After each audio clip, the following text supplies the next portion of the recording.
నేను ఒకటే అంటున్నా శ్రీనివాస్, ఒక మాట ఒక తాటి మీద ఉండాలి. కళ్ళబొల్లి మాటలు చెప్పేసి సమయాన్ని వృధా చేస్తూ వాళ్ళ అవసరం కోసం వాడుకున్న వాళ్ళు చాలా మంది ఉంటారు. మిమ్మల్ని నేను ఒకటే చెప్తున్నాను, ఈ సమస్య ఎప్పుడో పరిష్కారం అవుతుండే.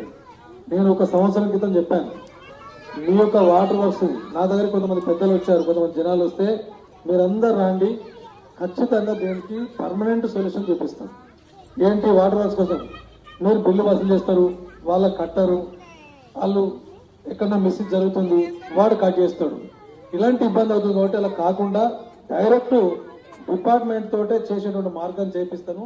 అది కూడా నేను ఎంపీ గారి దృష్టికి తీసుకుపోయి ఇది మన ఎవరైతే వాటర్ వర్క్స్ మేనేజర్ ఎవరైతే ఉన్నారో వారిని ప్లస్ అదేవిధంగా ఎలక్ట్రిసిటీ డిపార్ట్మెంట్ డీని ఇద్దరిని కూడా ఎంపీ గారి దగ్గర పిలిపించి, లేదా మీరు ఒక రోజు మీరందరు జమ ఏదో ఒక హాలిడే రోజు మీరంతా అసోసియేషన్ పెట్టుకొని మీటింగ్ పెట్టుకుంటే నేను ఈ ఆఫీసర్లు ప్లస్ ఎంపీ గారిని వీటిని తీసుకొచ్చి ఖచ్చితంగా మీ యొక్క సమస్యను పరిష్కరించుకొని 100% కృషి చేస్తాను చెప్తుంది.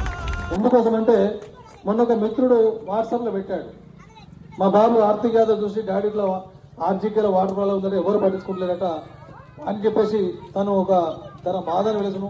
ఏ బస్తీ నాయకుడు పట్టించుకుంటలేడు, కాలనీలు పట్టించుకుంటలేరు, ఏ లీడర్ పట్టించుకుంటలేడు. మరి మీరైనా పోతుంటే నాన్న పోతే వినేటట్టు లేరు, వాళ్ళు చెప్తే వింటే మనం దానికి పరిష్కారం చూపిస్తాము. వాళ్ళు వస్తే మీరందరూ ఖచ్చితంగా మీరు రండి. అందరూ రావాల్సిన అవసరం, కొంచెం పెద్ద పెద్ద మనుషులు అందరూ మన ఒక్కొక్క బ్లాక్ కొంతమంది బ్లాక్ ఏరియాలో కొంతమంది వచ్చేసి సుమారుగా మీరు వస్తే ఖచ్చితంగా దీనికి పరిష్కారం దొరుకుతుంది. మీకు నీళ్ళ ఇబ్బంది లేకుండా చేసేటువంటి బాధ్యత మాది, మా ఎంపీ గారికి, భారతీయ జనతా పార్టీ తెలియజేస్తుంది. కాబట్టి మీరు ఒక్కటే మాట్లాడండి, పార్టీలు పక్క పెట్టండి, మన సమస్య సాల్వ్ కావాలి, మన సమస్య సాల్వ్ కావాలి. సరే ఎలక్షన్లు వచ్చినప్పుడు ఓట్లు వచ్చినప్పుడు మీరు ఎవరికి వేసుకుంటారో ఏం కథ వేసుకుంటారో అది మీకు మంచి చేసిన మీ మనసులో పెట్టుకొని మీరు చేయండి. కానీ నేను రాజకీయాల జోలికోకుండా మీ యొక్క సమస్యను ఏ విధంగా పరిష్కరిస్తే దీనికి ఫుల్ స్టాప్ పడుతుంది. ఎందుకోసం అంటే ప్రతిసారి ఈ వాటర్ కోసం బిందెలు పట్టుకొని పోవడం, మోటార్ ఖరాబ్ అవ్వడం, మోటార్ రిపేర్ అవ్వడము, నీళ్ళు రాకపోవడము, నీళ్ళు లేకపోవడము, చాలా ఇబ్బంది పడుతున్నారు.